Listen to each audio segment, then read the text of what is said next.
So manje into engingayibona ngesiposhwa ne isiposhwa sineyingcondo eziningi kabi ngeke uzicede. You know what they did these guys? Sesishumayele kangaka ivangeli la kaNkuluNkulu abafowethu basindisiwe. Sekunekomiti esayidini masingekho evuliwe manje. Kuthiwa abafundisi beze nesikeleyo. Yabona bashumayelela ukuthi bangahlushwa. Yabo. Kukhuluma yipi? Kukhuluma le uMazambane yaseKaslami.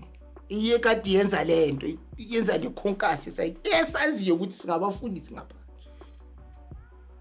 Khuluma umuntu okade asazi ukuthi labantu abafundisi ngaphandle. Maka uinfluencer laba abantu uthi ayanibona ukuthi isikele mina le. Labantu laba bashumayelela ukuthi singabahluphi. Yazi into yenzi isituation yaba worse yini. Njengoba sishumayela ngapha khona umfundisi ongenile ngale uboshwele ungale ma sectionini.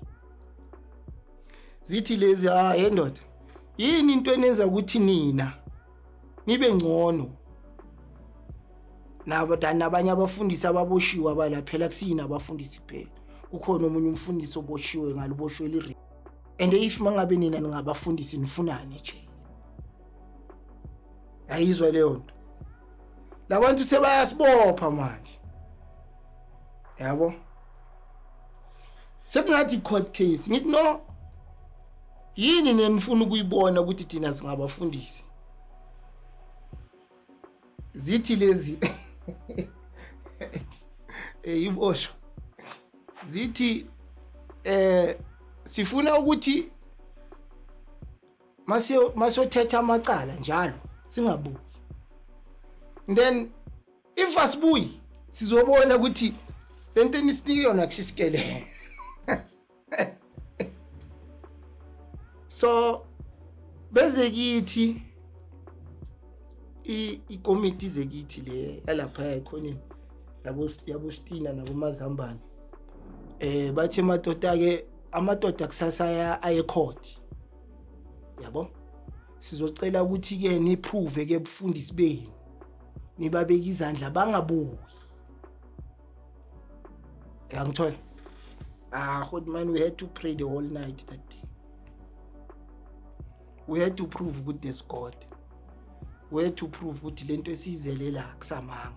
We had to prove ukuthi lento esipreachayo iyiqiniso na. We prayed the whole night.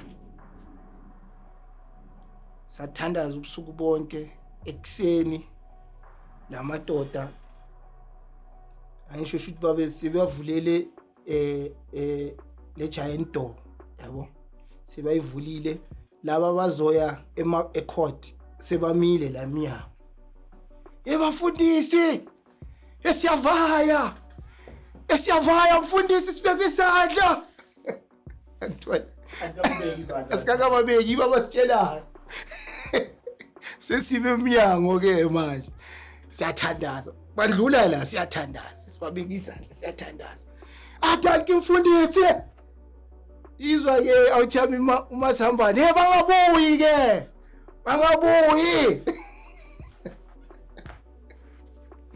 Goodman lapha we had to prove ukuthi uNkulunkulu khona.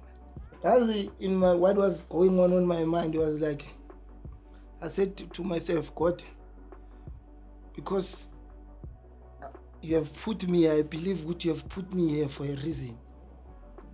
Because uNkulunkulu angeke akulahlele emanzini angeke akufundisa ukuswima. That's what I believe, yabo.